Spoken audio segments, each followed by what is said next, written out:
Welcome to Quack&Co, the board game channel where every video is 10 minutes or less guaranteed, and today is Monday Musings. That's right, we're back up and running. We're going to have a whole week worth of content, and hopefully there will be no more lulls in production. This is a series where we talk about things that are important to me, important to our hobby and our industry, and sometimes, in a broader scale, important to life in general. And that's why we're asking the question today, the question that has been on my mind for the last few months, the question I have tried to solve over the last 2 weeks as I've been diving into a solo game and a review vlog series over on the other channel, Quackalope. That's, how do you play more games? How do you get more games to the table? And if it's a question for me, the person whose job it is to sit down and play board games for a living, I know for a fact it has to be a question for a wide majority of you. So I have 5 little categories, 5 things to think through, ways that you can change your approach or things that you can do to try to reframe the way that you approach board games, how you learn, and finally how you sit down and play them. In reality, this is 5 traits and 5 habits that you can work on building that fit into almost any category of life. Do you want to write more? Do you want to spend more time with your little misling there? Do you want to read more books? Do you want to play more games? Do you want to get into miniature painting? There's a whole range of things that these 5 traits could work for, but here we're talking specifically about board games. So, point number 1, don't overwhelm yourself. I mean, I can look around my house right now and I see probably in line of sight right here about 250, if not 300 board games. And if I walk in and I want to pick and choose, I almost have too many things to pick through. That's why a few weeks ago I did a video series asking you all to choose what game I should play for our review vlog, our solo game experiment. And I had 10 games on that list. That's still way too many. I brought 3 games back down to my grandparents. That was still way too many. Narrow down what you want to do in a week or in a day or in a month to an approachable size. Don't overcommit to the amount of things you want to get accomplished, because then you're less likely to get any of it done. I said I'm going to play through and review Wreckland Run. Yeah, I'm going to do the other ones as we get to them, but to start with, this was our approach, and this is what I've been focused on. My wife and I have been playing through a campaign game together, and we're not starting a new one till we finish the one we're playing with. Same thing with some of the legacy games we've driven into as well. Now, there are a variety of games we play, but that doesn't mean that we're choosing or trying to accomplish the same task in multiple areas. We've got a legacy game. We've got a fun game that we enjoy playing together. We've got a campaign game we're journeying through. I've got a solo game I'm working on, and then we've got a few things we're working on here for the channel.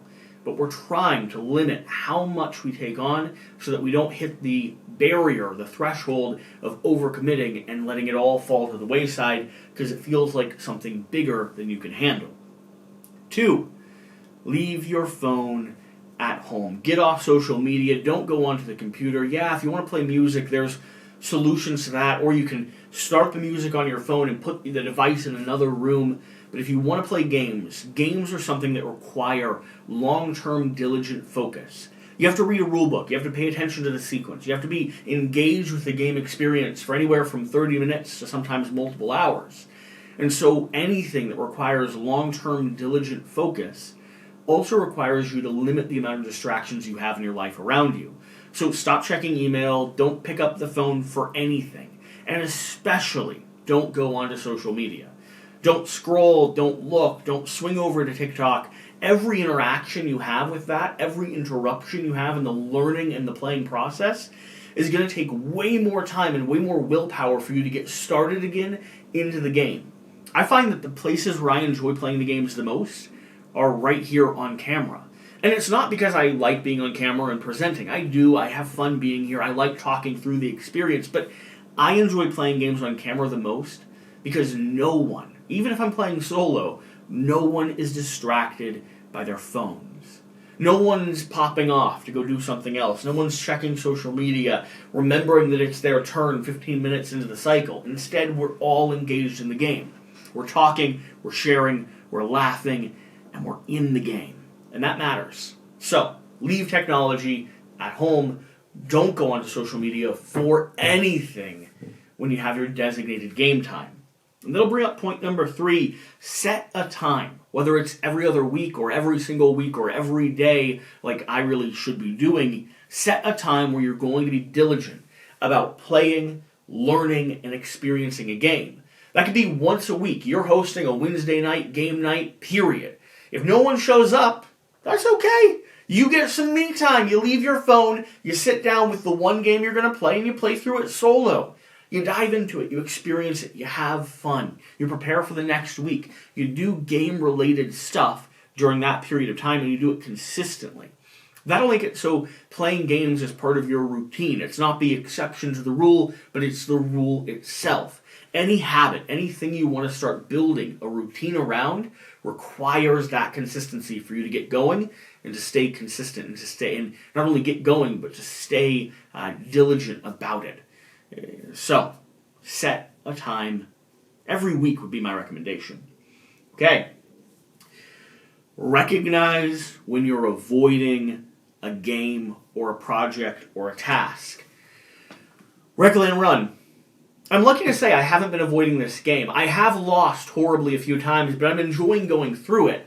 But I sometimes do avoid the vlogging approach that I've taken with it. It's something I'm still learning to experiment with and enjoy the combination of filming, playing, and vlogging at the same time. Sometimes it gets a little intrusive.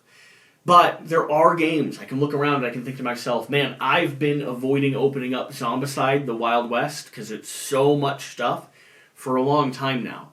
I've been intending to sit down and play through Too Many Bones, but I've been avoiding that trove chest because it's such a beast.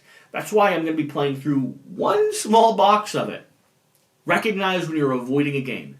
Even if you love it, you adore it, you've spent so much money on it, you really want to play it, if you're avoiding it, it's a good indication that it's not within your bandwidth to accomplish. Set it off to the side, sell it, and find something that you feel not only excited to play, but willing to play. Those are two very different categories. Just because you're excited to do something does not mean you're willing to do something. So you need to find that nice hybrid. What games are you excited to play? And from that list, what games are you also willing to play? Okay, and the final thing, number 5 on my list here, leave the game set up. If you can. If you have a gaming table, a gaming environment, or even just leaving it in the box out on the table, which is what I've done here, it reminds you. You walk past it. It's like putting weights in your living room. You're more likely to pick them up and do 5 curls because they're there. Same thing's true with this. If I leave it in my proximity, if I leave it where I'm always coming across it, I remember not only that I want to play it, but I also remember that I need to play it, that I made a priority, that I've directed myself in the orientation of trying to play more board games. So, leave your game. Set up across the table if you have the space for that, or closed up and in the box, but on the table in your way. If it's tucked over in a corner or on a side shelf, you're less likely to engage with it, and it's much easier for you to disengage with it and say, I'll go worry about that some other time.